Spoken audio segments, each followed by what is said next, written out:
soy Jesús, es el vencedor. Las tinieblas derrotaste, Dios. En 3 días Cristo resucitó.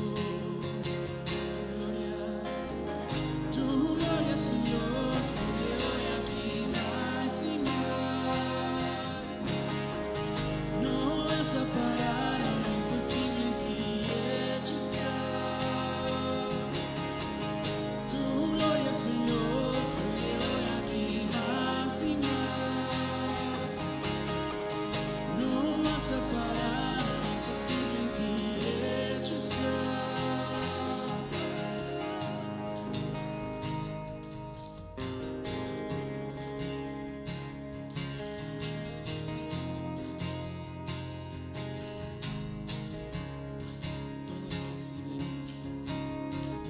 Todo es posible en tu verdad, tu reino no se detendrá, tu pueblo hoy proclamará al Dios que no se detendrá.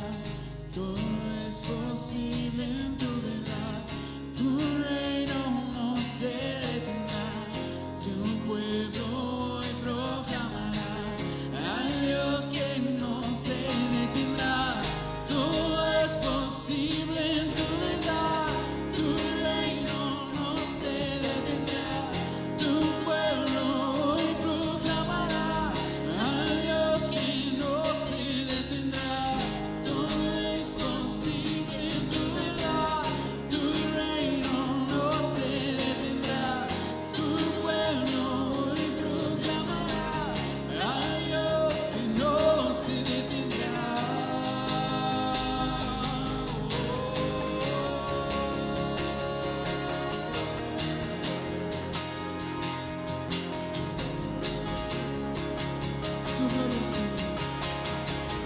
Tu gloria, Señor, fluye hoy aquí más y más.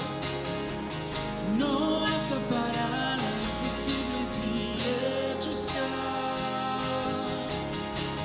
Tu gloria, Señor, fluye hoy aquí más y más.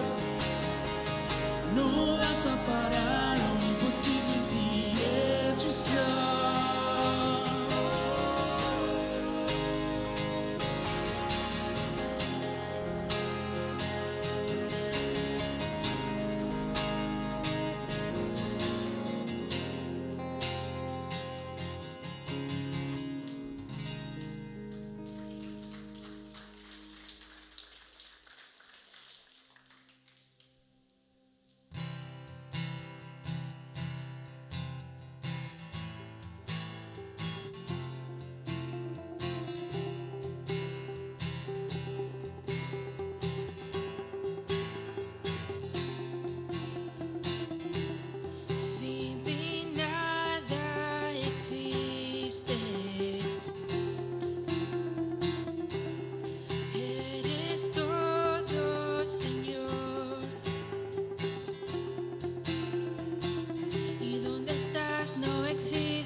estar, quiero buscarte y conocerte mucho más, mucho más.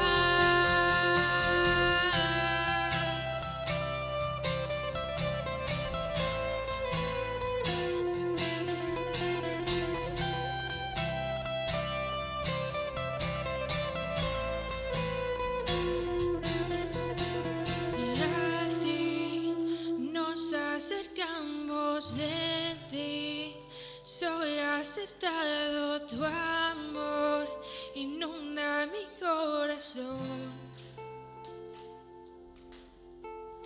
A ti nos acercamos de ti, soy aceptado, tu amor inunda mi corazón.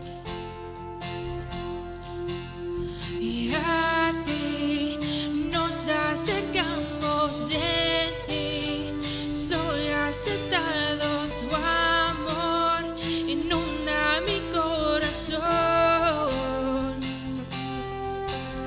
Y a ti nos acercamos de ti, soy aceptado, tu amor inunda mi corazón. Mucho más cerca de tu presencia quiero estar, quiero estar, quiero buscarte y conocerte mucho más, mucho más, mucho más cerca de tu presencia quiero estar, quiero estar, quiero buscarte y conocerte mucho más, mucho más.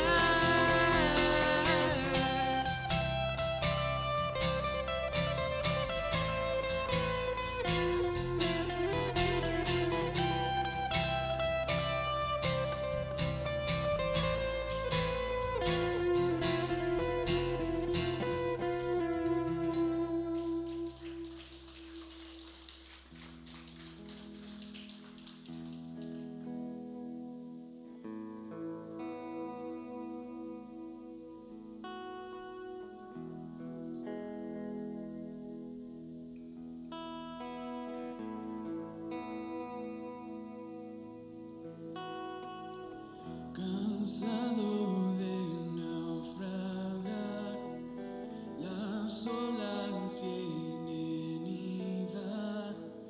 Dios de gracia, ven, rescátame.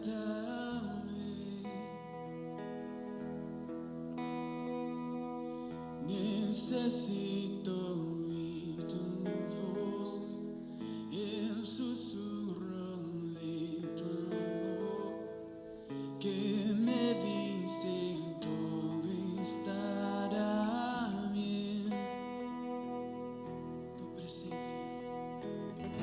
Tu presencia, poder, rompe cadenas, Rey de los cielos. Cuando tú hablas, montañas tiemblan, y sé que en ti habrá victoria.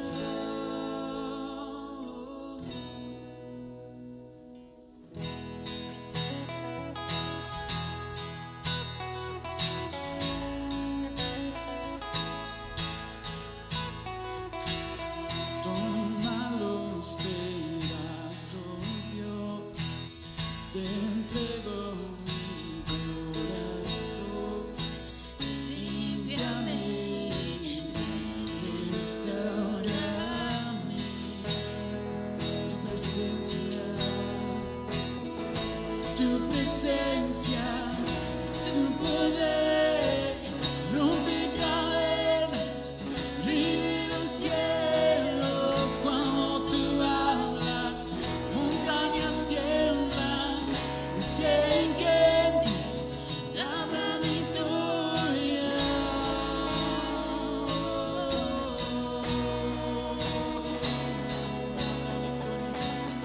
Habrá victoria.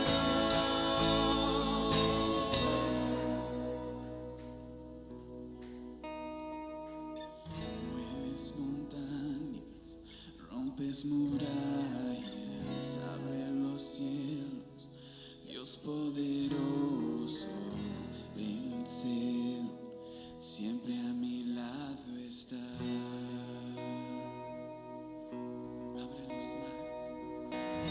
Abre los mares, de par en par, tu fuego cae, cielo y tierra verán, Rey Jesús, siempre a mi lado estás.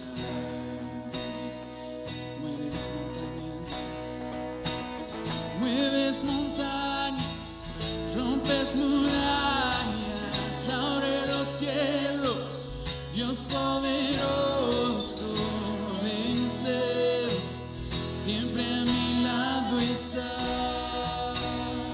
Así eres, Señor. Abre los mares, de par en par, tu fuego cae, cielo y tierra verán, Rey Jesús, siempre a mi lado estás. Oh, tu presencia, tu poder, rompe cadenas, rinde los cielos cuando tú hablas, montañas tiemblan, sé que en ti habrá victoria. Tu presencia, tu poder, rompe cadenas, rinde los cielos cuando tú hablas, montañas tiemblan, sé que habrá victoria.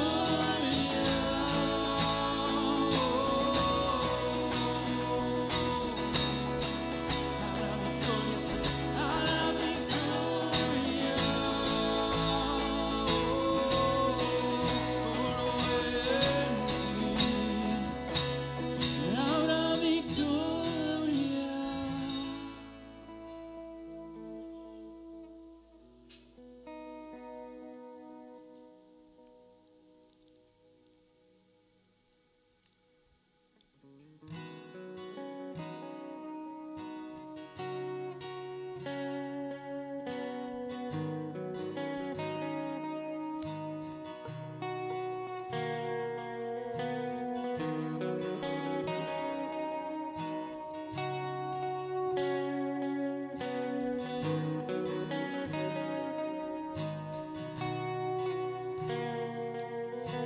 Tu rostro, Dios, buscaré. Ven y reina nuestra adoración.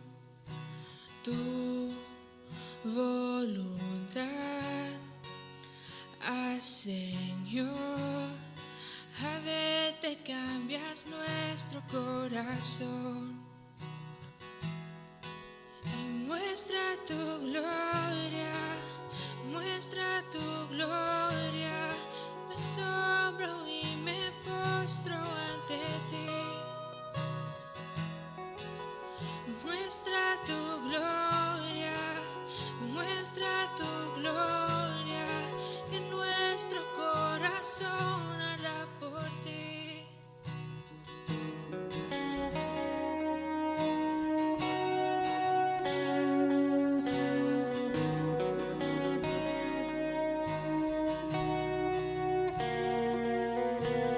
Hoy cantaré sin temor, que solo por tu cruz yo vivo estoy. Me postraré a tus pies, a compra de cuán grande es tu amor. Y muestra tu gloria, muestra tu gloria. Me asombro y me postro ante ti. Y muestra tu gloria, muestra tu gloria, que nuestro corazón arda por ti.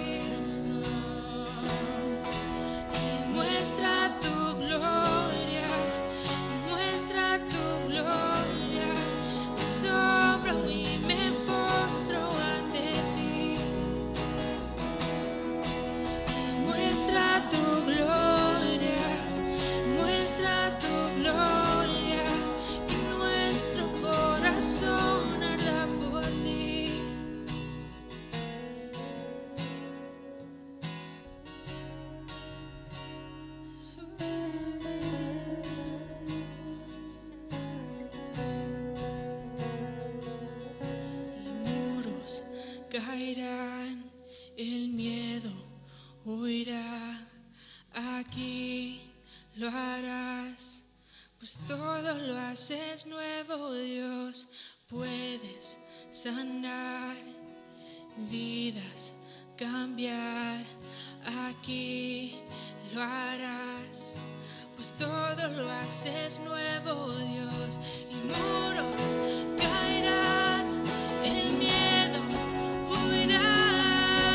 Aquí lo harás, pues todo lo haces nuevo, Dios.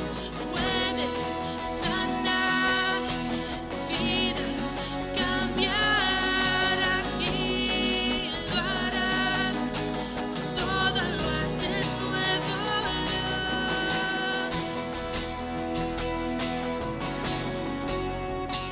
Lo haces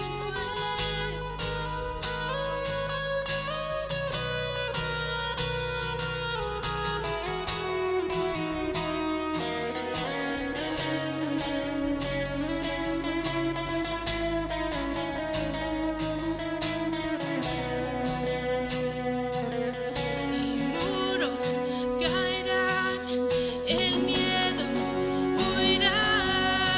Aquí lo harás, pues todo lo haces nuevo, Dios. Puedes sanar vidas, cambiar. Aquí lo harás, pues todo lo haces nuevo, Dios. Muros caerán, el miedo huirá. Aquí lo harás, pues todo lo haces nuevo, Dios. Y puedes sanar vidas, cambiar. Aquí lo harás, pues todo lo haces nuevo, Dios.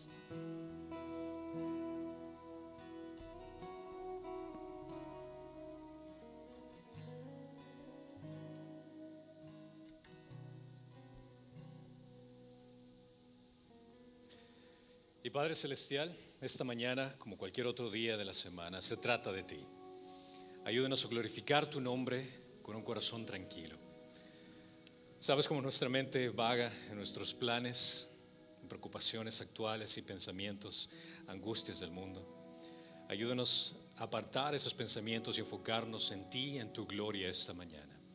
Que tu Espíritu cause que nuestro corazón, que nuestra alma, nuestra mente y fuerza se exalten en tu santo nombre, en nuestro canto, escuchando tu palabra, en nuestras ofrendas. Guía mi palabra y lléname de tu Espíritu para engrandecer el nombre que está sobre todos los nombres, Señor. Y Padre, también te quiero pedir de manera especial por Marlene Vargas y Germán Villarreal. Señor, que tú bendigas, Señor, ese embarazo de ellos. Que los cuides, los protejas, Señor, y que puedas ser parte de esa familia de gran manera, que tú seas el fundamento de sus vidas. Gracias te damos esta mañana por tu presencia y por todos los que están aquí, en Cristo Jesús. Y todos dicen, amén. Bienvenidos, pueden sentarse.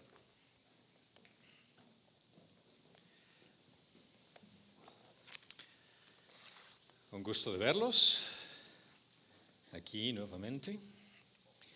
Estoy tratando de arreglarme aquí porque Greg me deja todo un desastre acá. Perfecto.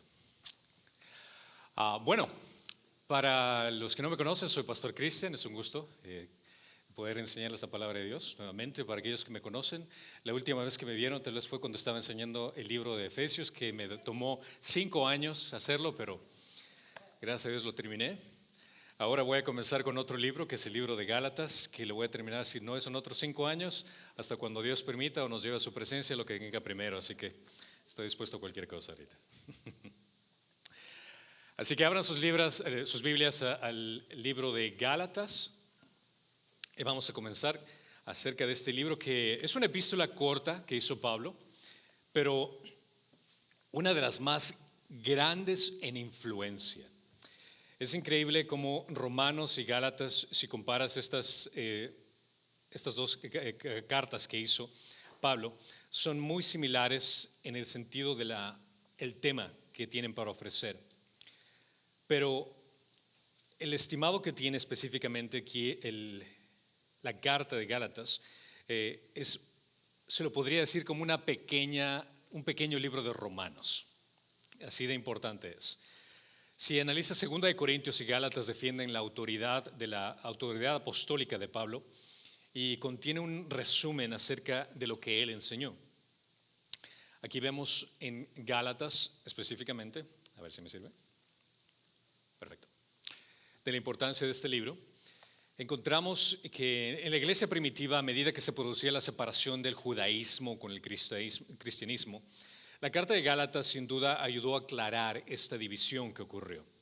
Siglos más tarde, esta carta jugó un papel muy importante en la Reforma y fue la piedra angular para los protestantes por el mensaje que era el énfasis de la salvación, que es por gracia, a través de la fe únicamente. Fue el tema principal de la predicación de los reformadores, de lo cual hasta ahora nosotros seguimos predicando en este entonces. La profunda influencia de esta pequeña epístola continúa, proclamando por generaciones y generaciones modernas acerca de la salvación y que de la penalidad y el poder del pecado viene no por obras, sino por la gracia que nos ha otorgado por Jesucristo, la provisión que fue del Hijo unigénito que vino a morir por nosotros. En este libro se habla acerca del autor, y lo puedes leer en Gálatas, en capítulo 1, versículo 1, se confirma específicamente el autor en capítulo 5, versículo 2, que es una autoría paulina, se refiere Paulina por el hecho de que es el autor Pablo. La mayoría de los capítulos, el 1 y 2, son autobiográficos y armonizan muy consistentemente con los eventos de la vida de Pablo, que están registrados en el libro de Hechos. La teología de Gálatas es una teología de Pablo como enseñan otros escritos, específicamente en el libro de los Romanos. La razón de esto es que se basa en el testimonio claro de la razón por la cual sabemos que es de Pablo, es la evidencia tanto interna como externa. Esto lo llamamos en términos teológicos, es una crítica textual. Crítica textual viene a ser esa ciencia o aplicación en teología para saber que los libros que estás leyendo son realmente hechos por el autor que proclaman ser, cuándo fueron escritos y por qué estos libros son considerados como canónicos. La palabra canónico significa norma, regla, es decir, el estándar. Lo que quiero decirte con esto es el hecho de que los libros que tú tienes en tu Biblia son libros que tú puedes confiar, que han sido analizados profundamente por largo tiempo, por centenares de años. Así que sabemos que la palabra de Dios está fiel aquí en nuestras manos. Y esto es gracias al estudio de teólogos y profundizando específicamente qué es lo que tenemos. Los lectores originales fueron específicamente, para que tengas una idea, en Galacia. Aquí menciona el capítulo 1, versículo 2. Pero algunos eruditos del Nuevo Testamento ahora favorecen la opinión de que Pablo escribió específicamente a la iglesia que está ubicada al sur de Galacia. Ahí está el mapa para que tengas una idea de dónde existe. Y también para darte una referencia que cuando tú lees la Biblia, no estás leyendo acerca de un libro de cuentos de alguna situación que ocurrió en cierto lugar. Es eventos históricos ocurridos en lugares específicos, escritos a personas específicas. El tiempo y el lugar en el cual fueron escritos fueron en Antioquía de Siria, aquí es donde estuvo Pablo escribiendo esta carta, como en el año 49 después de la partida de Cristo, antes del concilio de Jerusalén. Esto se encuentra en el libro de Hechos capítulo 5 acerca de este concilio, así que fue un poco antes de este concilio. El objetivo de esta epístola viene a ser por el hecho de que los judaizantes, y cuando digo término judaizantes, se refiere al hecho de los judíos que querían forzar a otros a seguir practicando normas judías. Ese es el término judaizante, aquel que quiere imponer normas judías a un grupo.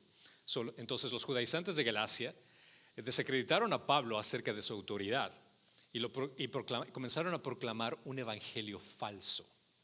Entonces la motivación de esta carta específicamente era que Pablo quería vindicar su apostolado y el mensaje que él estaba predicando.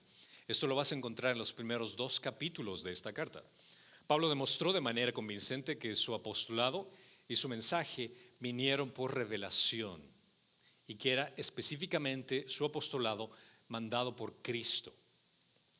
Gálatas fue escrito para remediar una situación desesperada acerca de esta mala doctrina, para llamar a los primeros cristianos de regreso. Lo que estaban haciendo los judaicos era tratar de estos cristianos que recién estaban conversos, traerlos nuevamente a la ley judaica, a la ley mosaica, y apartarse de la gracia. Esto se conoce como un legalismo, el hecho de querer fomentar primero la ley antes que la gracia.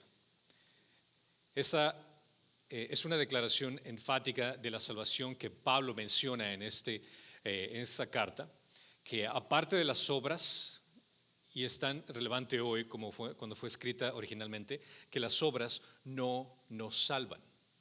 Quiero aclarar este punto antes de comenzar la carta.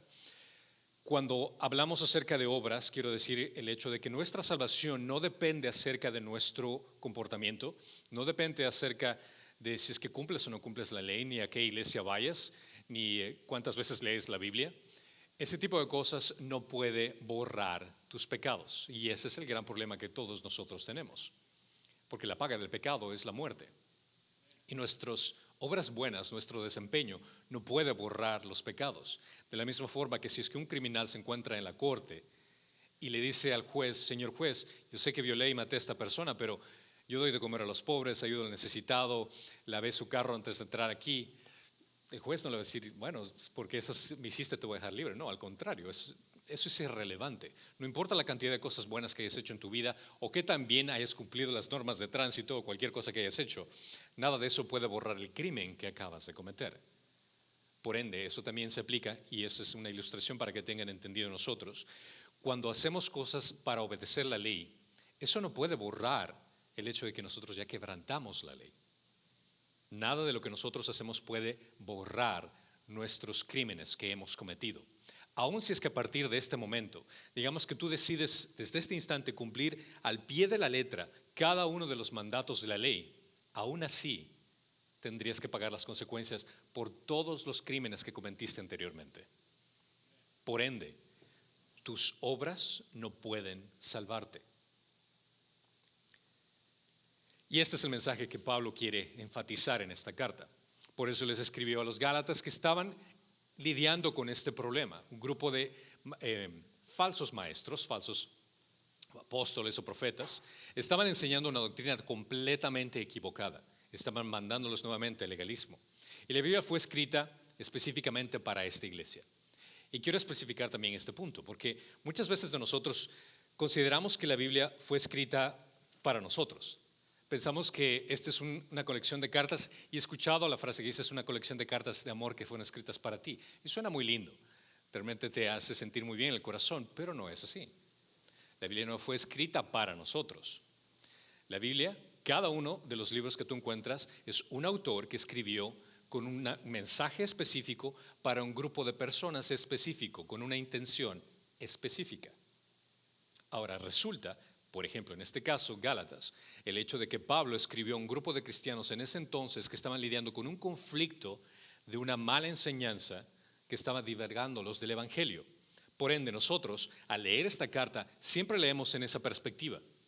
Esto es lo que Dios inspiró a Pablo para que escriba a estas personas.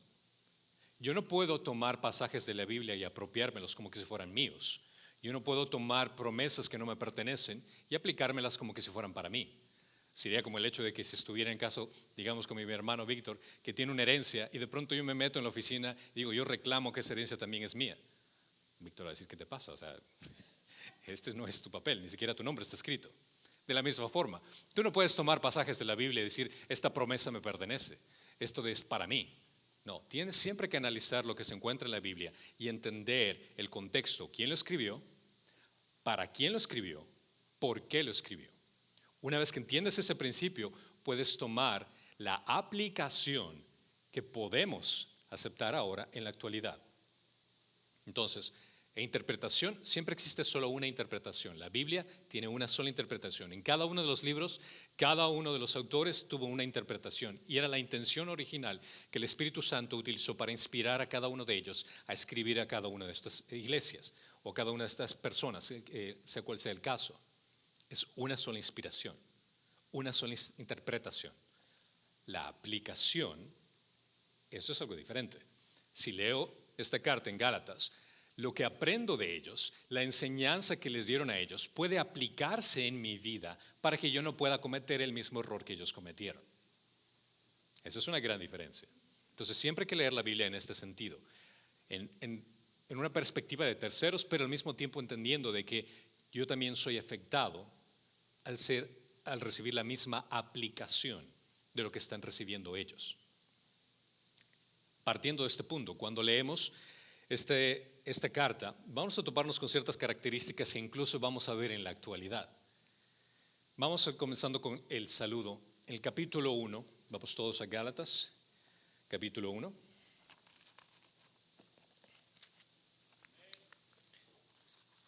Y vamos a leer el versículo 1 al 5. ¿Listos? Pablo, apóstol, no de parte de los hombres, ni mediante hombre alguno, sino por medio de Jesucristo y de Dios el Padre, que le resucitó entre los muertos. Y todos los hermanos que están conmigo a las iglesias de Galacia. Gracia a vosotros y paz de nuestro Padre y del Señor Jesucristo, que se dio a sí mismo por nuestros pecados para liberarnos de este presente siglo malo, conforme a la voluntad de nuestro Dios Padre, a quien sea la gloria por los siglos de los siglos. Amén. Cuando leemos este pasaje, encontramos unas características muy interesantes. Esta es una apertura típica y atípica, es decir, no tan común, de Pablo, porque el saludo incluye la identificación habitual que es el autor y el destinatario a quienes está saludando. Pero esta expresión habitual de acción de gracias, de alabanza, para los creyentes está ausente si es que lo comparas, por ejemplo, cuando él escribe a otras cartas. Si ponemos, por ejemplo, en Efesios capítulo 1, versículo 1, aquí comienza de esta forma: Pablo, apóstol de Cristo, por la voluntad de Dios, a los santos que están en Éfesos y que son fieles en Cristo Jesús. ¿Notas un poco la diferencia? En Filipenses, capítulo 1, versículo 1, también tiene algo diferente. Dice: Pablo y Timoteo, siervos de Cristo Jesús, a todos los santos en Cristo Jesús que están en Filipos, incluyendo a los obispos y diáconos. Tiene una calidez más enfática que cuando escribe en la iglesia en Galacia. Hay una brusquedad en las palabras iniciales que sumerge al lector de inmediato a una mayor preocupación que tenía Pablo, al saber que las credenciales apostólicas habían sido cuestionadas. Es interesante. Pablo está escribiendo a su iglesia, la iglesia que él había establecido, y esta iglesia está cuestionando la autoridad de Pablo. Te da a entender de que nosotros no somos la única iglesia que tiene problemas internos en la iglesia. Porque incluso Pablo tenía problemas en la iglesia. Gente que cuestionaba su autoridad, gente que cuestionaba quién era él, lo que estaba enseñando. Pablo reclamó igualdad con los 12 apóstoles que tienen el derecho de hablar por Dios como su representante o delegado. Él estaba afirmando que su apostolado no se originó por los hombres, que no existió un concilio de personas que pusieron una mano sobre él y te vamos a designar como que si fueras apóstol. No, él claramente está diciendo que su apostolado no fue hecho por ningún grupo de personas ni por un delegado especial. Pablo hizo la audaz afirmación de que su llamado era de origen celestial, de Dios Padre y del Señor Jesucristo resucitado. Por ende, lo que él estaba diciendo tenía autoridad. Es la única mención directa, cuando lees esta carta, acerca de la resurrección de Cristo en la epístola. Él comienza saludándoles y inmediatamente les reafirma lo que hizo Jesucristo. Enfatiza la importancia del evento de su apostolado, el hecho de que él tiene la autoridad para decirles lo que va a decir. Y no fue llamado durante el ministerio terrenal del Señor, sino que fue llamado después de que Cristo resucitó, que recibió un ministerio especial. Hoy en día hay varias personas que toman este título de apóstol de una forma, digamos, como muy libertina. Los falsos apóstoles son personas que se hacen pasar por líderes cristianos, que consiguen que otras personas los sigan, que luego los hacen desviarlos del mensaje del Evangelio. Un verdadero apóstol es aquel que es enviado por Dios como embajador de Jesucristo con un mensaje divino. Lo pongo en términos prácticos. No existen apóstoles en el término bíblico en este tiempo.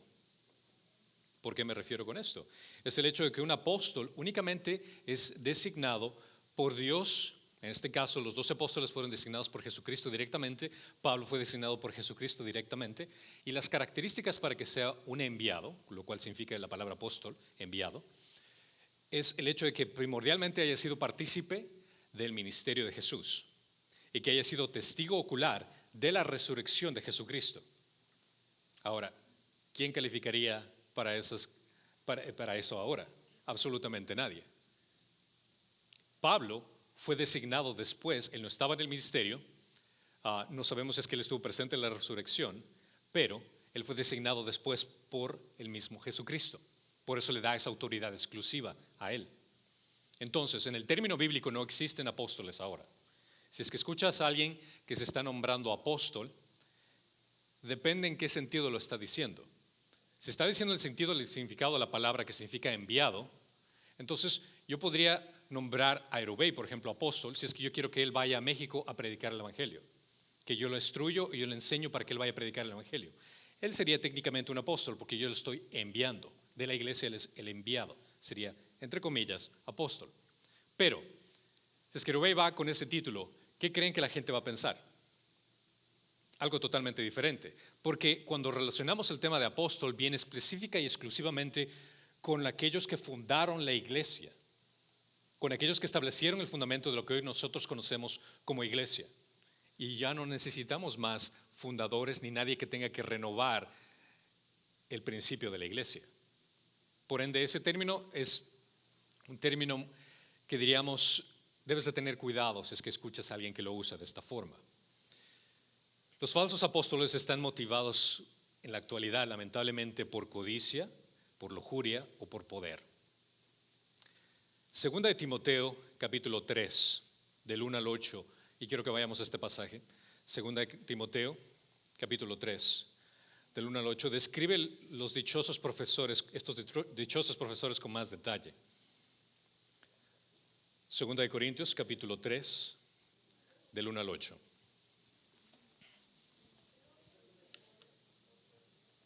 Segunda de Timoteo, capítulo 3, del 1 al 8.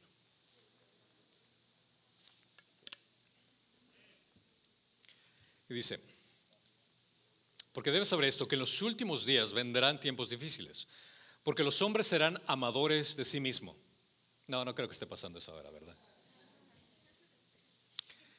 Avaros, jactanciosos, soberbios, blasfemos, desobedientes a los padres, ingratos, irreverentes, sin amor, implacables, calumniadores, desenfrenados, salvajes, aborrecedores de lo bueno, traidores, impetuosos, envanecidos, amadores de los placeres en vez de amadores de Dios, teniendo apariencia de piedad, pero habiendo negado su poder, a tales evita.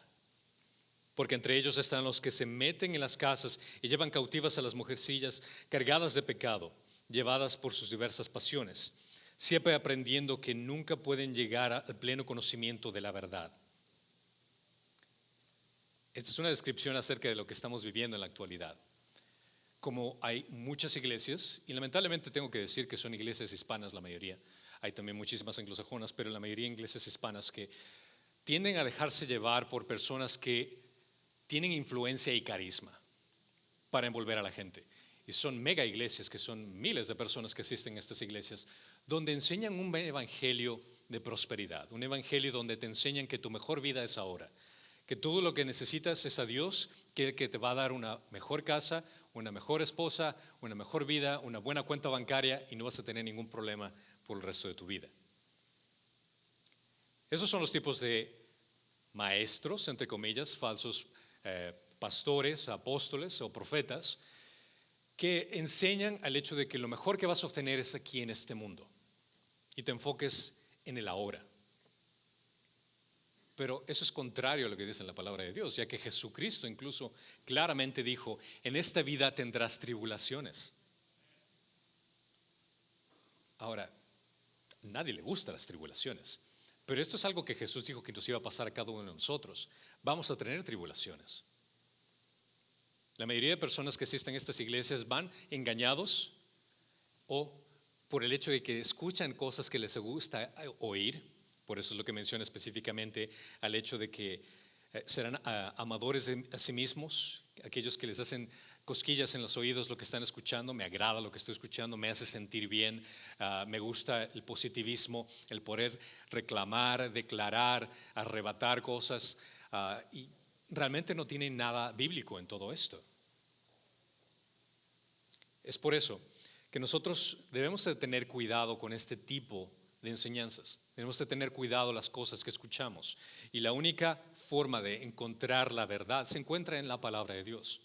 Es por eso que es crucial que ustedes tengan sus Biblias, de que ustedes incluso evalúen lo que aprenden, no solo aquí, sino en cualquier parte, y puedan analizar cosas que están entrando en su cabeza mediante la palabra de Dios. Yo estaría gustoso el hecho de que si es que alguna vez escuchan que diga algo que es contrario a la palabra de Dios, se acerquen conmigo y me digan, Cristian, creo que lo que mencionaste estuvo equivocado. Yo estaría gustoso de escucharte y decir, ¿sabes qué? Pues sí, hablemos al respecto y si es que realmente me equivoqué, lo afirmo. Y lo he hecho anteriormente. Me he equivocado en enseñanzas que yo consideraban que eran correctas, pero sin darme cuenta estaba enseñando una herejía. Como por ejemplo, un simple caso cuando estaba enseñando el grupo en high school, el hecho de como dar ejemplos de la Trinidad, que la Trinidad es como una manzana, que la Trinidad es como un huevo, que la Trinidad es como el agua, haciendo partes, pero en realidad no me estaba dando cuenta que estaba enseñando herejías, porque no existe ninguna representación que puedas utilizar en el mundo para referirte a la Trinidad. Y cualquier ejemplo que des cae en una herejía. Y cuando aprendí esa verdad, corregí y públicamente lo declaré, incluso como lo estoy repitiendo en este momento. Pero es únicamente con la palabra de Dios que nosotros tenemos que basarnos, que esa es nuestra autoridad. Jesús dijo una marca para identificar a estos falsos apóstoles, profetas, por su comportamiento pecaminoso. Esto es algo que incluso recalcó y confrontó a los líderes de ese entonces.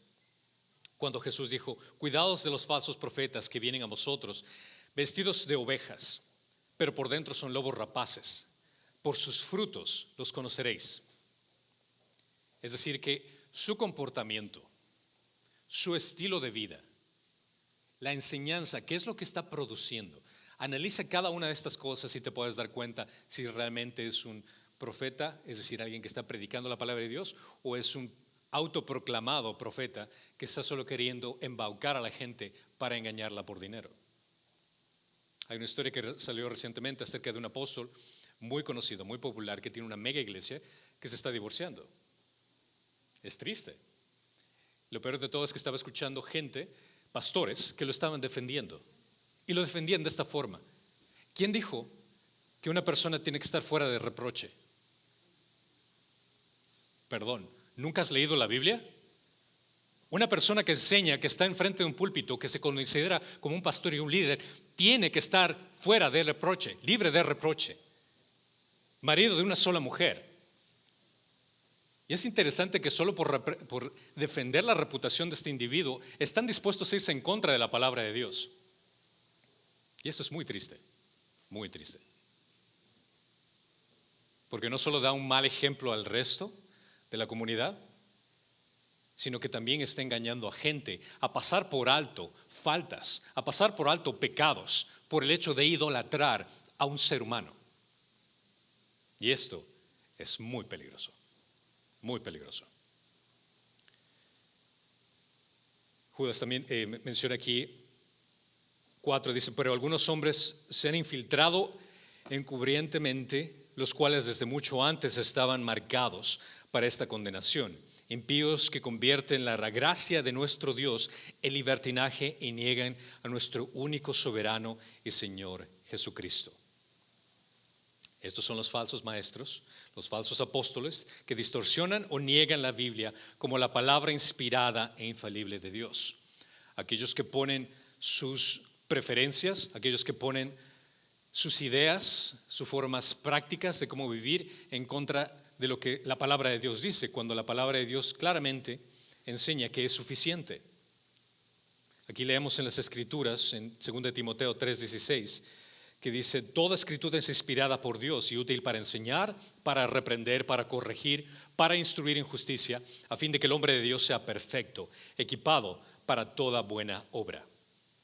Aquí es donde entendemos la suficiencia de la palabra de Dios. Los escritos inspirados de los apóstoles son parte de la palabra de Dios y nadie tiene derecho de cambiar su mensaje, ni de tergiversarlos, ni de moldearlos como que si fueran estos papeles de origami para que se vean bonitos a tu preferencia. No, tienes que enseñarlo tal y como lo dice aquí en la palabra de Dios. Los falsos apóstoles se niegan a someterse a las autoridades espirituales, pero se consideran la autoridad final. 2 Corintios capítulo 10, versículo 12 menciona, porque no nos atrevemos a contaros ni a compararos con algunos que se alaban a sí mismos, pero ellos midiéndose a sí mismos y comparándose consigo mismo, carecen de entendimiento. A menudo, estas personas adoptan títulos que suenan elevados por sí mismos, como obispos, apóstoles, reverendos, padres. Pero quiero aclarar, esto no significa que todas las personas que tengan este título sean falsos profetas. Pero algunos que utilizan estos títulos son personas impostores que usan específicamente estos títulos elevados se autoproclaman con estos títulos para elevarse por los demás.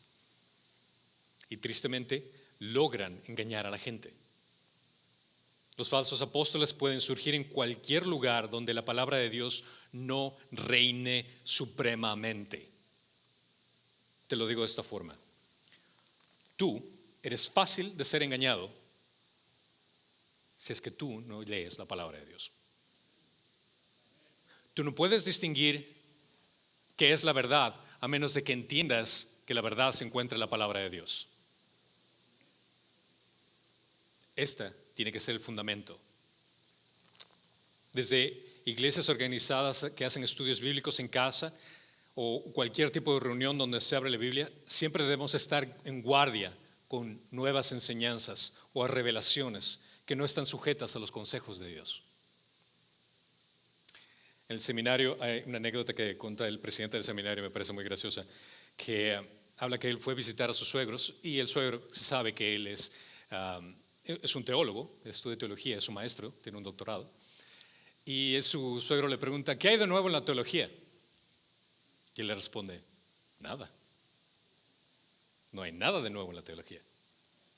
Lo único que hay de nuevo es herejía. Porque todo lo que se habla ya está dicho. Todo lo que se enseña ya está establecido. No existe nada nuevo que podamos aprender que ya no se haya enseñado de la palabra de Dios. Cualquier cosa nueva, cualquier enseñanza nueva tiende a divergir acerca de la palabra de Dios. Esta es nuestra autoridad. Y a partir de esto nosotros vemos la realidad que se encuentra a nuestro alrededor. Seguimos en versículo 2 en Gálatas. Dice, y todos los hermanos que están conmigo en las iglesias de Galacia. Aquí menciona Pablo a sus hermanos, que quizás está hablando aquí de Bernabé, así como de los profetas y los maestros con quienes Pablo ministró en Antioquía. Esto lo pueden leer en Hechos capítulo 13, versículo 1. La mención de que estos colaboradores enfatizó de que hay personas que también como él enseñan lo que los apóstoles establecieron. De que él no es el único solo que se sacó esta teología inventada y comenzó a enseñar acerca de este Jesús. No, al contrario. Hay varias personas que son mis hermanos, todos estamos trabajando en conjunto, yendo al mismo sentir, explicando el mismo mensaje. Y en el versículo 3 dice, gracia a vosotros y paz de Dios a nuestro Padre y al Señor Jesucristo.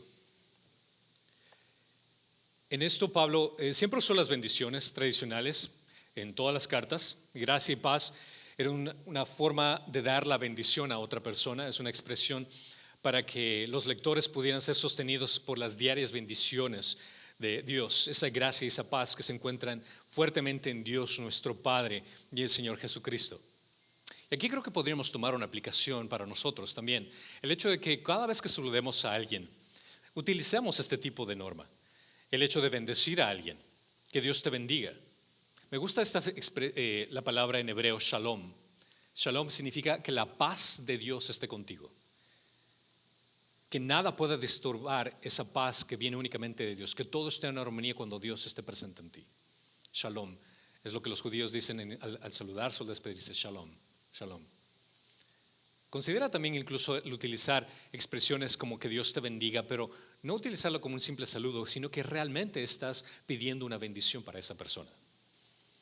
Que lo dices con corazón, que Dios te bendiga. Que el Señor te bendiga, te proteja, haga resplandecer su rostro sobre ti. Esa sería una actividad muy común que tendríamos que aplicar, no solo entre creyentes, sino también a personas que no son creyentes, que ellos reciban una bendición de Dios. Del versículo 4 al 5 continúa, después de hablar, regresó al 3, gracias a vosotros y paz de Dios nuestro Padre y Señor Jesucristo, que se dio a sí mismo por nuestros pecados para liberarnos de este presente siglo malo, conforme a la voluntad de Dios, de nuestro Dios y Padre. Aquí viene el mensaje central donde comienza toda esta carta, la razón de la carta. El mensaje central, su postulado es que Cristo se dio a sí mismo por nuestros pecados. Él vino a este mundo para salvarnos. Este mensaje también lo escribió no solamente la iglesia de Galacia, sino también a Timoteo. Lo escribió en 1 Timoteo capítulo 2, versículo 6, donde le dice acerca de Jesucristo que se dio a sí mismo en rescate de todos, testimonio dado a su debido tiempo. También le escribió el mismo idea a Tito en capítulo 2, versículo 14, que habla de Jesús, quien se dio a sí mismo por nosotros para redimirnos de toda iniquidad y purificar para sí un pueblo para posesión suya, celoso de buenas obras. Este también es un mensaje que Pedro reiteró en 1 Pedro capítulo 3, versículo 18, que dice pues, porque también Cristo murió por los pecados una sola vez, el justo por los injustos, para llevarnos a Dios, muerto en la carne, pero vivificado en el Espíritu. Este es el mensaje principal de Pablo, este es el mensaje principal de Pedro, este es el mensaje principal de Juan, este es el mensaje principal del Nuevo Testamento y este es el mensaje principal del Antiguo Testamento. Este es el mensaje principal de la Biblia.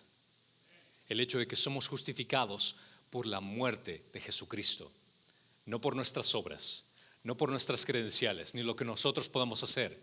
Es única y exclusivamente por el trabajo culminado de Cristo, que Él murió por nuestros pecados. Nosotros que fuimos injustos, somos declarados justos por aquel que nos amó, aquel que nos dio sus credenciales, que ahora nos da el derecho de ser llamados justos. No porque nosotros hacemos algo, sino porque la justicia de Cristo fue imputada en nosotros, fue acreditada a nosotros.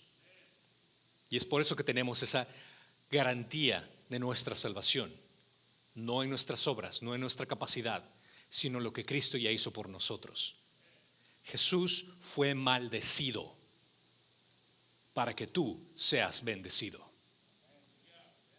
Él recibió el castigo para que tú recibas la salvación. Ese es el mensaje primordial que se enfatiza aquí.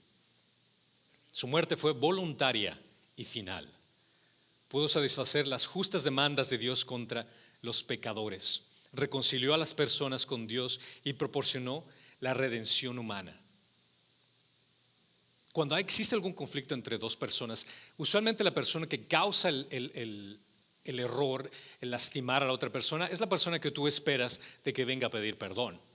Es la persona que tú esperas que trate de establecer nuevamente esa confianza, que se establezca nuevamente esa reconciliación.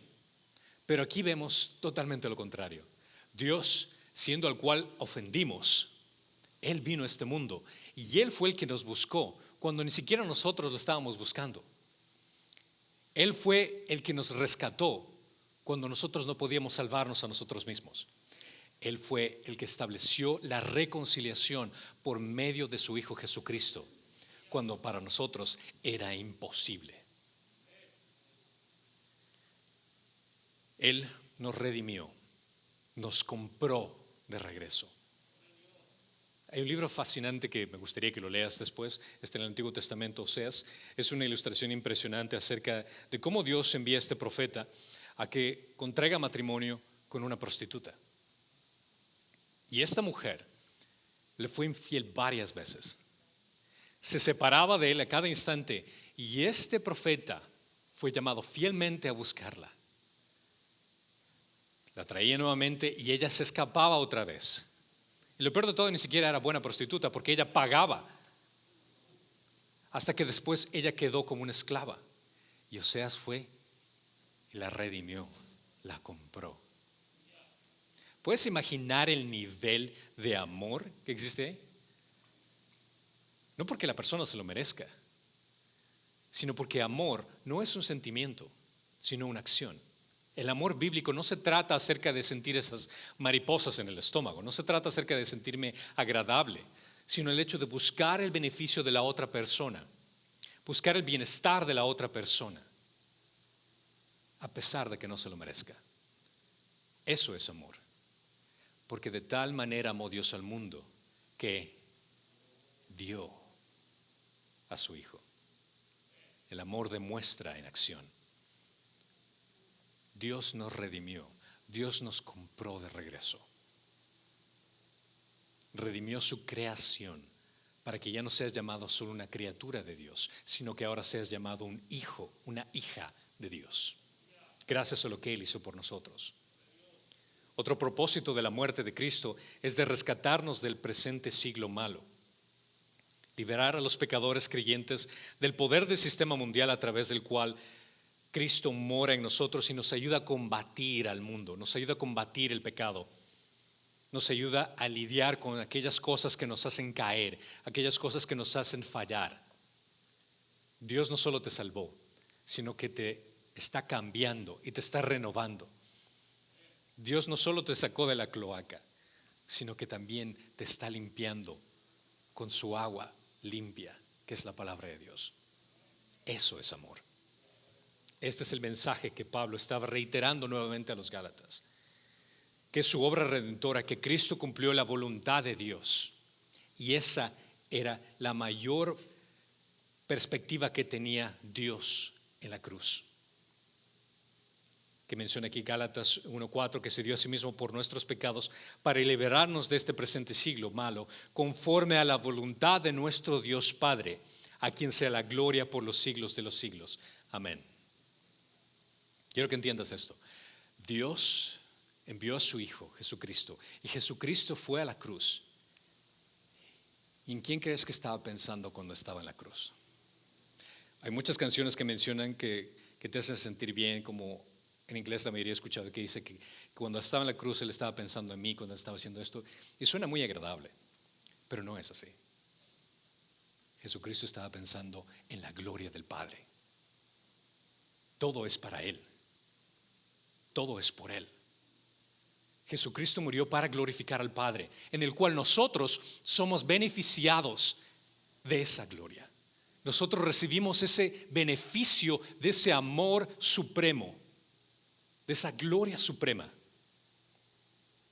Somos los beneficiarios de ese amor. Porque nosotros no somos dignos de que Él haya muerto por nosotros.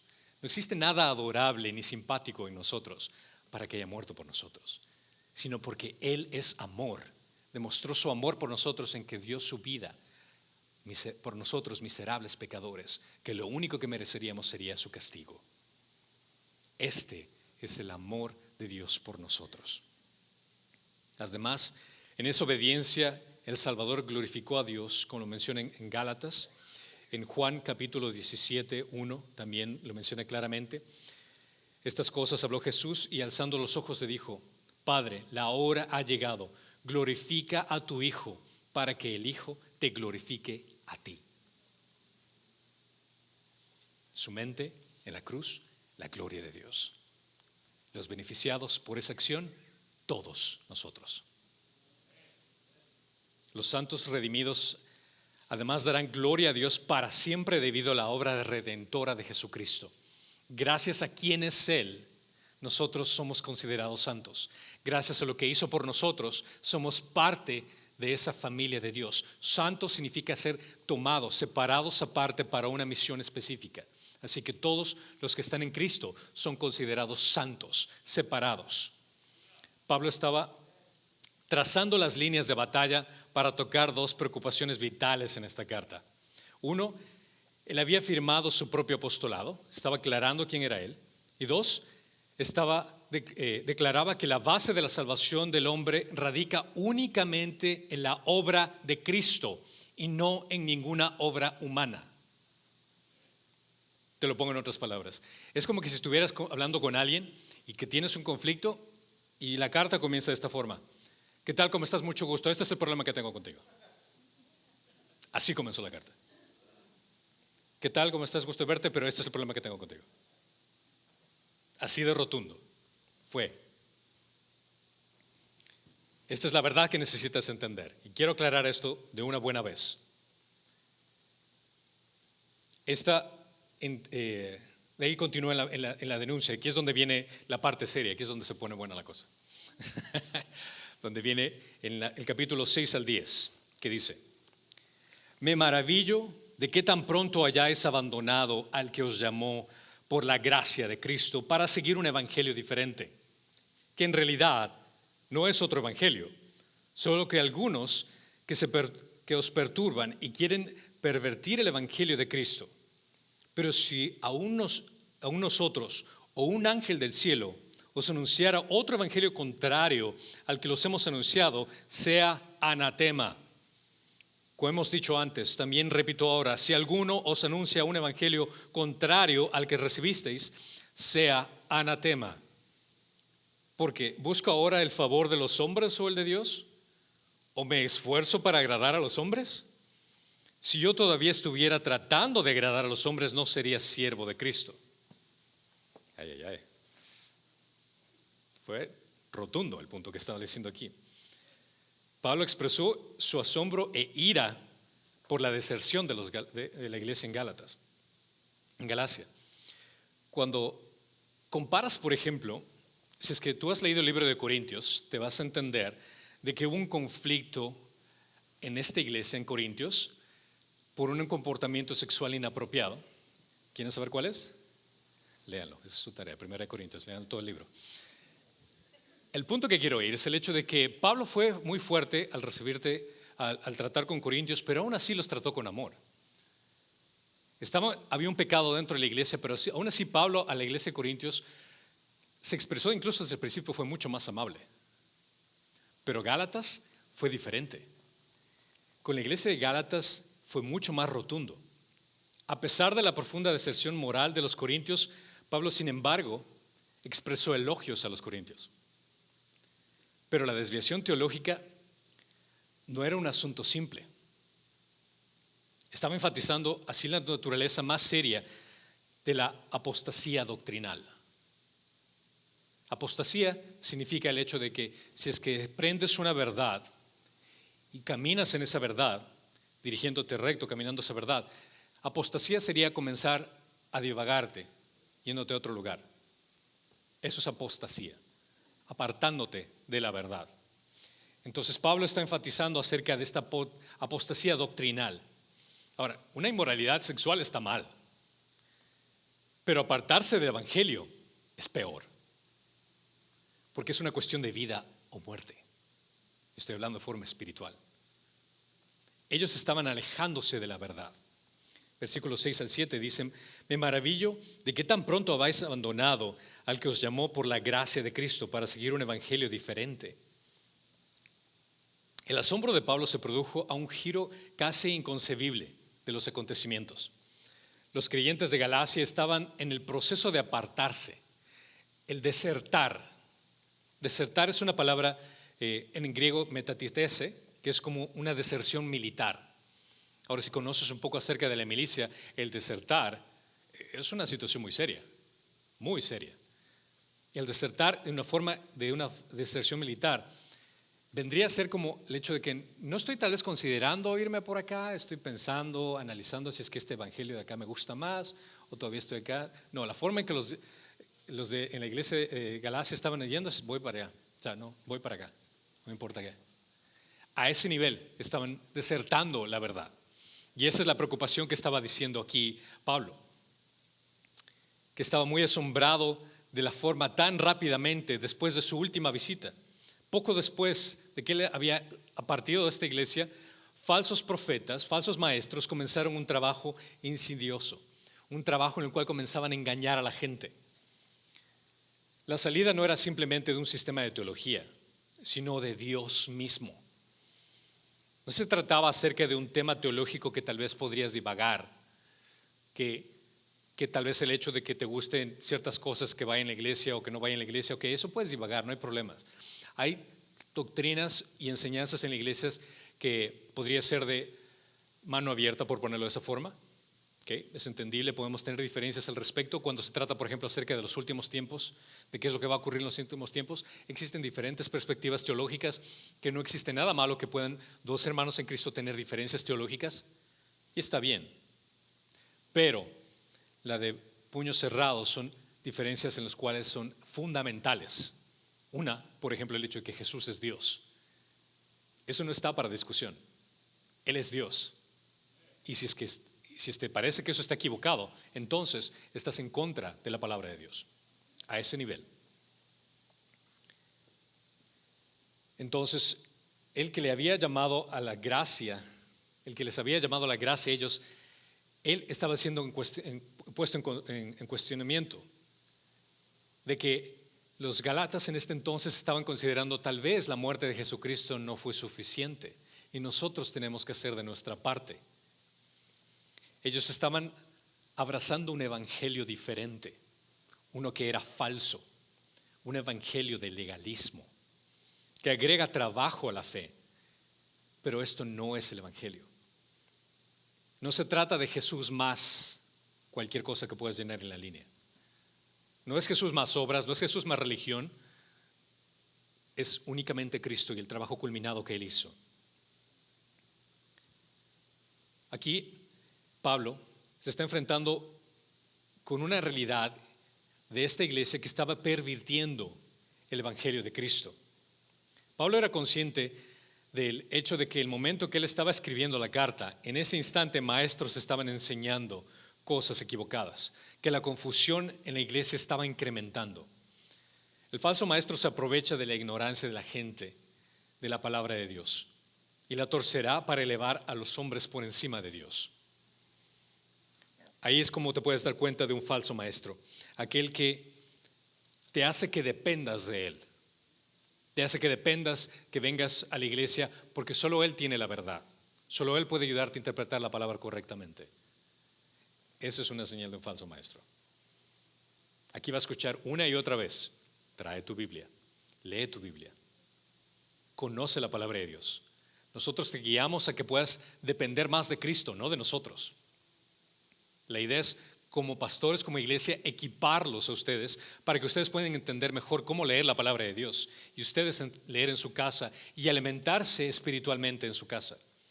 Pero si están esperando únicamente a que nosotros les preparemos aquí un banquete y darles de comer en la boca los domingos, se van a morir de hambre el resto de la semana, déjame decirte. Seamos claros, tus obras, el guardar la ley, la religiosidad, no pueden borrar tus pecados. Solo el evangelio lo hace. El evangelio significa las buenas noticias. El hecho de que Cristo vino a este mundo, nació de una virgen, vivió una vida sin pecado y él voluntariamente fue a la cruz para ser castigado, que la ira de Dios fue derramada en él por nuestros pecados. Y resucitó al tercer día, venciendo la muerte, siendo el primer fruto de los que van a resucitar, de lo que nosotros, cuando venga Jesús por segunda vez, vamos a resucitar nuevamente con nuevos cuerpos, donde yo voy a tener un afro increíble de esos gigantes, así porque ya no me queda nada. Entonces, es muy importante entender que solo la obra final de Cristo puede salvarnos, nada más. El evangelio legalista es muy peligroso. El legalista es cualquier persona que se comporta como si ellos pueden ganar la aprobación y el perdón de Dios a través del rendimiento personal. Y viven como si la cruz de Cristo era innecesaria o insuficiente. les repito, y lo pongo en la pantalla porque quiero que entiendan esta diferencia. Legalista es cualquier persona que se comporta como que si ellos pueden ganar la aprobación y el perdón de Dios a través de rendimiento personal y viven como si la cruz de Cristo era innecesaria o insuficiente. En el versículo 8, Pablo recalca nuevamente, pero si alguno de nosotros, un ángel del cielo, os anunciara otro evangelio contrario al que os hemos anunciado, sea anatema. Ninguna criatura puede cambiar el evangelio. El verdadero evangelio de la gracia de Dios no puede ser cambiado, modificado, actualizado, mejorado. Pablo incluso pone estas cláusulas muy importantes. Si es que él mismo incluso enseña un evangelio diferente o un ángel viene, un mensajero celestial, para cambiar el mensajero del evangelio, lo cual sería una situación muy improbable, entonces, si es que ese fuera el caso, que esa persona, que ese ser, que esa situación sea considerado anatema. Anatema significa maldecido, condenado eternamente. Y aquí vale la pena incluso escuchar, no solo por nosotros, sino también por familiares, amigos, que a veces se dejan llevar por sus emociones, por experiencias, por situaciones externas que los lleva a un evangelio de pragmatismo. Quiere decir que es práctico, me hace sentir bien, me aplica mejor, me gusta como suena. Cuando el evangelio es objetivo, únicamente se encuentra en las escrituras, el mensaje está aquí. Y dice, si es que escuchas otro evangelio de otra persona que por más elocuente que sea te lo explica, esa persona es considerada anatema. Incluso si es que un ángel viene y te dice un evangelio diferente, ese ángel sea anatema. Si algún santo, alguna virgen, alguna experiencia extra normal viene y te enseña algo totalmente diferente al evangelio, sea anatema. Y esto es una gran advertencia, sobre todo por el hecho de que si consideras que esta es la palabra de Dios, Dios no va a cambiar su mensaje. Dios no va a decir, ¿sabes qué? Voy a enviar, ¿a quién voy a enviar? Tal vez algún santo que está aquí, María, alguien, un ángel, que les dé un nuevo mensaje, porque creo que me equivoqué. No, en lo absoluto. Dios no es así. Números 23, 19 claramente afirma acerca de quién es Dios. Claramente dice, porque no hay... me equivoqué. Números 23, 19. Dios no es hombre para que mienta, ni hijo de hombre para que se arrepienta. Lo que ha dicho Él y no lo hará, ha hablado y no lo cumplirá. No existe cambio, no existe alteraciones, no existe otros mediadores, no existe otros corredentores. Es únicamente Cristo. Cualquier otro mensaje sea anatema. No lo digo yo, lo dice la Biblia, lo dice la palabra de Dios. Y Pablo lo está recalcando 2 veces. Fue un énfasis que puso. En el versículo 9, otra vez lo dijo. Como hemos dicho antes bien, repito ahora. Si lo dice una vez, ponle atención. Si lo dice 2 veces, como que ya de por sí. Si alguno os anuncia un evangelio contrario al que recibisteis, sea anatema, sea una maldición. Consideren que Satanás incluso puede disfrazarse como un ángel de luz. Puede engañar a mucha gente a que siga un evangelio diferente, a quien siga una persona diferente. Si tienen una vez curiosidad, pueden entrar a internet y leer el mensaje textual de la supuesta aparición de la Virgen de Fátima. Y analicen qué es lo que dice en contraste a la palabra de Dios. Pero una parte en particular que dice esta supuesta aparición de esta Virgen, que le piden a la gente que veneren su perpetuo corazón, que ahora la atención sea para ella. Y esta supuesta aparición nunca mencionó el Evangelio, nunca mencionó a Cristo y el trabajo culminado del Evangelio. Anatema. No necesitamos ningún nuevo mensaje, no necesitamos ninguna nueva revelación, única y exclusivamente lo que dice la palabra de Dios. Es más que suficiente.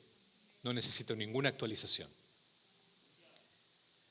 En todo esto, No es muy difícil el hecho que Pablo reaccionó así fuertemente, porque los judaizantes vienen a ser aquellos judíos nuevamente que quieren cambiar a esta gente a la ley, que quieren regresarlos a la ley mosaica, que estaban desafiando a la cruz. Considera que Pablo estaba muy apasionado en este tema. Esta es la verdad, nadie la va a cambiar. Este es el Evangelio. Cristo murió por nosotros. Es por fe y gracia únicamente. Nadie puede cambiar este mensaje. Y él estaba apasionado en dejarle saber a esta iglesia. Mi pregunta para ti es, ¿tienes ese celo y esa pasión por el Evangelio? Si realmente crees y consideras que Cristo murió por ti, si es que esa es la verdad, como lo proclama la palabra de Dios, ¿tienes tú esa misma pasión y ese celo? O tal vez te avergüenzas cuando estás sentado en una sala de doctor esperando, o cuando estás en el bus, cuando estás hablando con tu amigo, con tu familiar, y dentro de ti entiendes que esa persona necesita el Evangelio, pero, ay no, qué vergüenza, y si es que me rechaza, y si es que me mira mal, y si es que me saca la lengua, y no voy a poder dormir. ¿Realmente tienes pasión por Cristo? Proclama esa verdad. A todas las personas que se te crucen, proclama esa verdad, porque necesitan el Evangelio, así como tú lo necesitas. Si las obras fueran necesarias para la salvación, entonces las obras de Cristo no fue suficiente. El trabajo culminado de Cristo no fue suficiente. Cuando el mensaje del Evangelio se corrompe, el camino de la salvación se confunde y la gente está en peligro de perderse eternamente. El énfasis de las reglas y regulaciones por lograr tanto la salvación como el crecimiento espiritual es legalismo y corrompe el Evangelio. El legalismo es una posición esencialmente opuesta a la gracia. Los legalistas creen que exigen una estricta adherencia literal a las reglas y a las regulaciones, que tienes que cumplir la ley a pie, que tienes que hacer todo exactamente como dice, para que puedas agradarle a Dios, para que puedas salvarte. Los que mantienen una posición legalista no ven el verdadero propósito de la ley. La ley fue únicamente como maestro y tutor. Gálatas 3:24 claramente lo afirma, donde dice, de manera que la ley ha venido a ser vuestro ayo para conducirnos a Cristo, a fin de que seamos justificados por fe.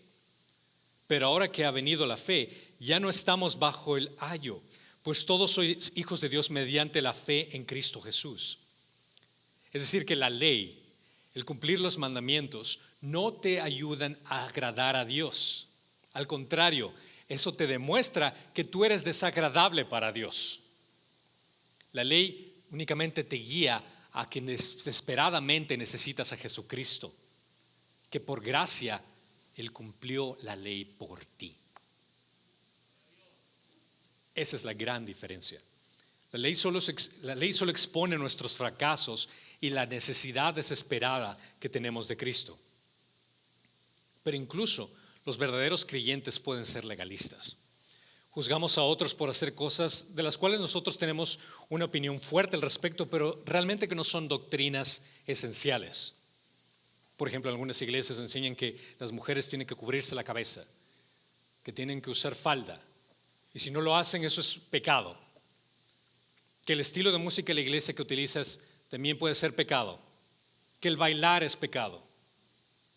Bueno, si lo ponen a bailar a Greg puede que sea un pecado, porque el pobre no puede bailar. Tiene 2 piernas izquierdas, es malo para bailar. Pero bueno, eso tal vez puede ser un pecado. Pero el irte por este tipo de cosas no te hace ser más espiritual. Esto no te hace ser mejor. Una actitud arrogante de superioridad espiritual tiene la capacidad de destruir el desarrollo espiritual de un hermano que apenas está creciendo en Cristo.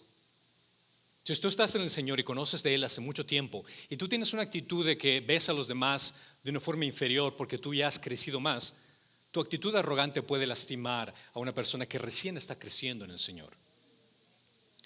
Romanos capítulo 14, 1 dice, aceptad al que es débil en la fe, pero no para juzgar sus opiniones. Puede ser que tenga actitudes que no son doctrinalmente fundamentales, por ponerlo así, en los cuales puedes diferir, puedes compartir tu opinión, pero si no cambia, por el hecho de que no es fundamental, está bien. Ahora, caso contrario sería el hecho de que comienza a enseñar acerca de la Trinidad de una forma de herejía, de que Jesús no es Dios. Ok, esa es otra cosa totalmente diferente. Pero los legalistas pueden parecer rectos espiritualmente, pero el legalismo finalmente no logra los propósitos de Dios porque es una actuación externa en lugar de un cambio interno. Ser legalista es como ser un fariseo moderno. En Mateo 23, 27 al 22, claramente menciona, y lo voy a hacer rápidamente que se me está acabando el tiempo,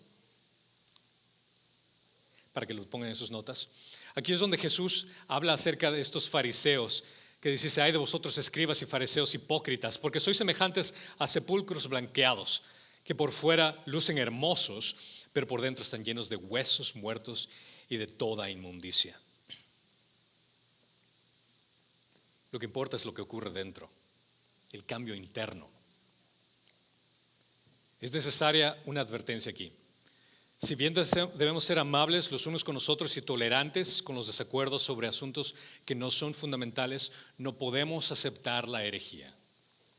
No podemos aceptar algo que vaya en contra de los elementos fundamentales de quién es Dios y lo que Él hizo por nosotros, de la salvación.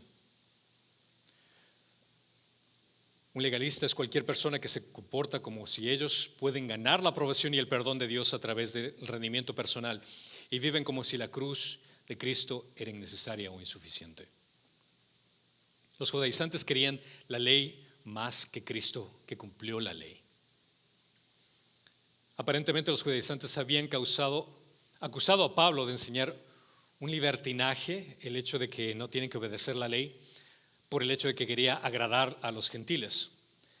Pero el tono de la carta, específicamente la lengua, la forma dura en que está tratando Pablo, no sugiere que sea de esta forma. En el versículo 10 claramente lo dice, porque ¿busco ahora el favor de los hombres o el de Dios? ¿O me esfuerzo por agradar a los hombres? Si yo todavía estuviera tratando de agradar a los hombres, no sería siervo de Cristo.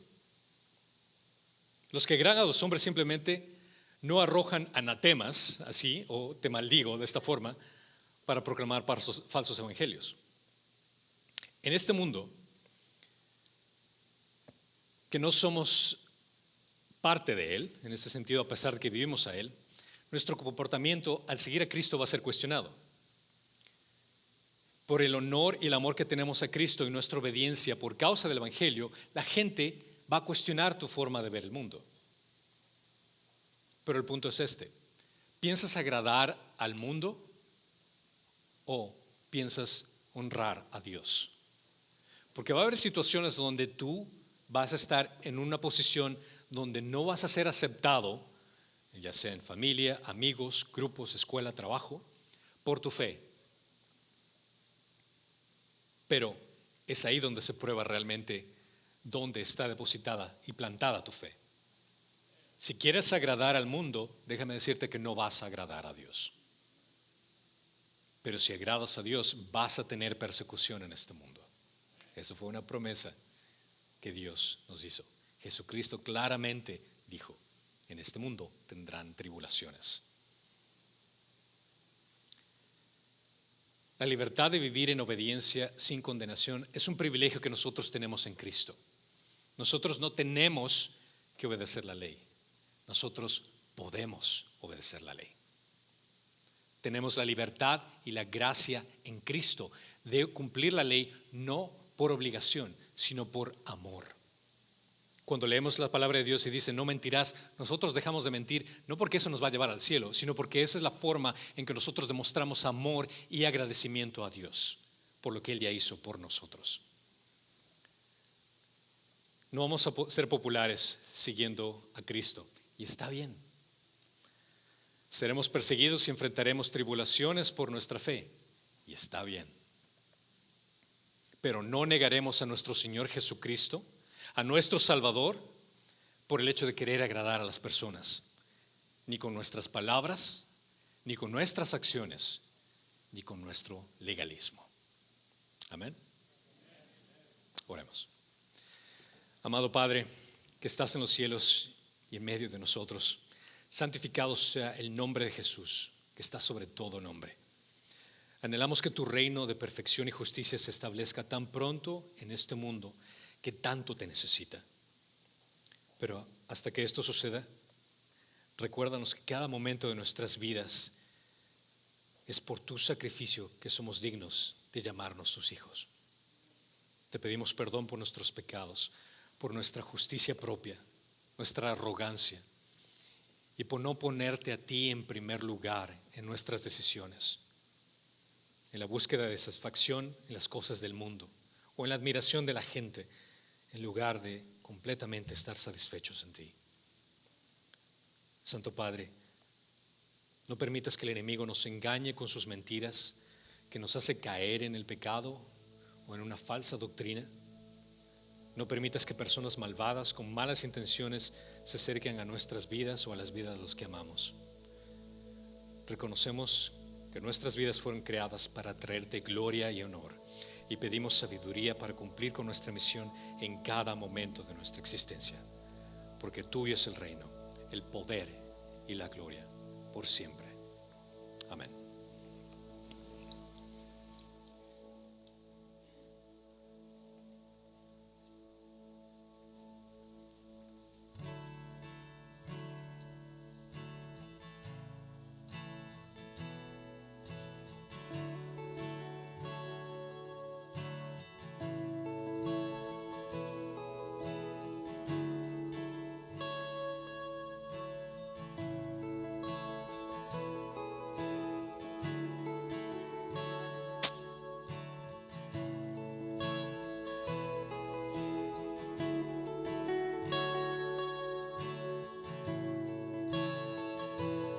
Veces te fallé, mas tú fuiste fiel. Tu gracia me levantó, me basta tu amor. Dios eterno, tu luz por siempre brilla, y tu gloria incomparable sin fin.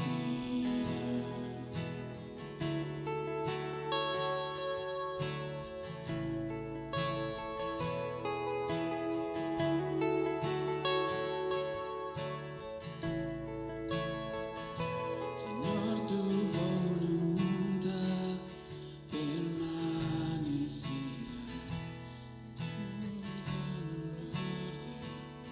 en adoración.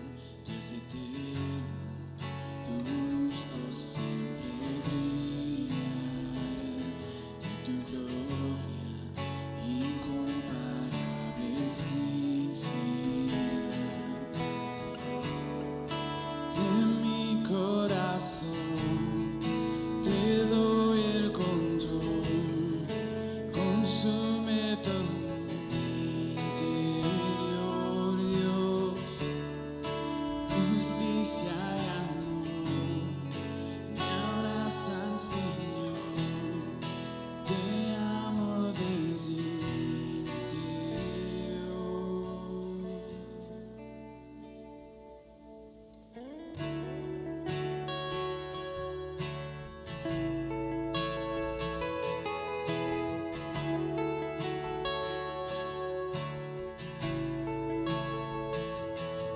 Veces te fallé, mas tú fuiste fiel. Tu gracia me levantó, me basta tu amor. Dios eterno, tu luz por siempre brillará y tu gloria incomparable sin fin. De mi corazón, te doy el control, consume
corazón, te doy el control, consume todo mi interior, Dios.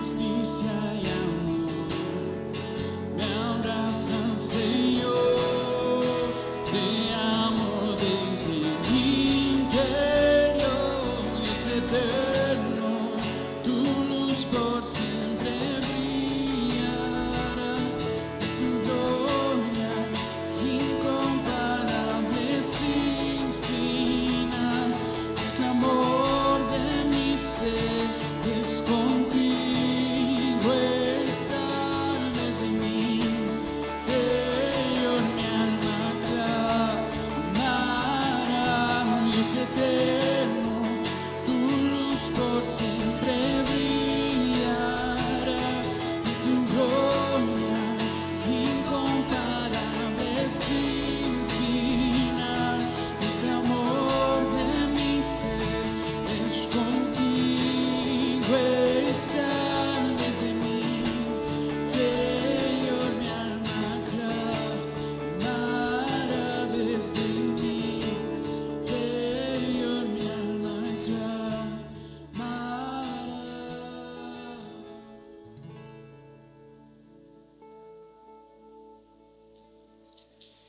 Y Señor Padre Jesucristo Todopoderoso, Señor, te damos gracias por ese amor infinito que tú constantemente tienes para este mundo caído, Señor. Y te pedimos, Señor, que mientras continuamos esta semana, Padre, que tú estés con nosotros en medio de toda situación que vamos a vivir, Señor. Pedimos por tu presencia, por tu guía, por tu amor, por tu consuelo, Señor. Gracias te damos, Padre, en el nombre tuyo, en el nombre poderoso de tu Hijo Jesucristo y el Espíritu Santo. Amén.